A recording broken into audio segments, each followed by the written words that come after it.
First things first, new glasses. What do we think? Big deal. Big deal. Just trying something new. Right. Focus. Hey there, Internet, and welcome to another episode of Where's Your Bookmark? Today, I am thrilled to be talking about Neil Gaiman's latest novel for adults, which actually came out in 2013, and that is The Ocean at the End of the Lane. For me, this is a perfect example of reading the right book at the right time and it making all of the difference. I was craving something just not young adult. I love it, but I wanted something different. And if you want something different, Neil Gaiman is your guy. Despite the fact that this book is so skinny, it is actually very hard to describe what it's about. A man in his mid-40s finds himself back in the town that he grew up in for a funeral. While he's there, he is wandering, driving aimlessly, and comes across the Hempstock farm. When he was 7, he became friends with 11-year-old Letty Hempstock and got to know her mother and grandmother. He recalls the story of what happened when he was 7 years old. All these wondrous, magical, mysterious, dark things explode in a subtle kind of way. From there, it's almost impossible to describe this book, and that's what I loved about it.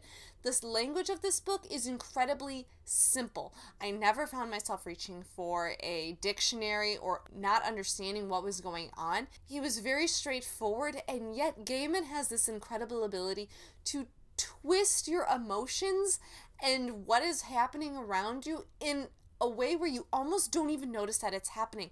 But by the end of this book, I couldn't believe that I had gotten from where I had started to where it ended. It was just so masterfully done.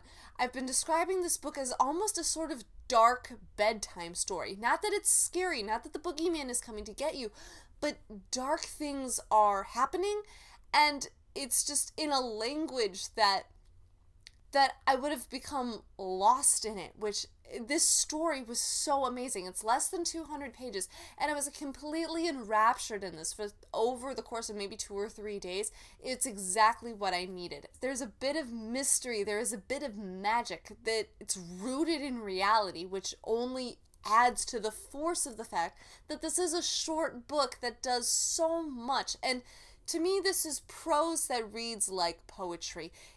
Every word counts, and it's amazing how he was able to pick so much within the few pages and have it mean so much. I have not found myself thinking about a book after I ended it like this in a very long time. I actually checked this out from my library, and I find myself now wanting to return it. I have a feeling that this is a book I am going to need to purchase and that I am going to want to revisit every once in a while. It is short, it is sweet, it is sinister and dangerous the way that all excellent dreams are, and I think I might have to purchase it. I don't want to give it back yet. I just like knowing that it's here for me if I want it. This is actually the first adult book by Neil Gaiman that I've ever read. The only other book I've ever read by his is Coraline, and I find myself now wanting to latch on to his entire canon. I was a huge fan of the movie Stardust back when it first came out, having no idea that he wrote it, and I really need to read that book. Neverwhere sounds amazing, so does American Gods.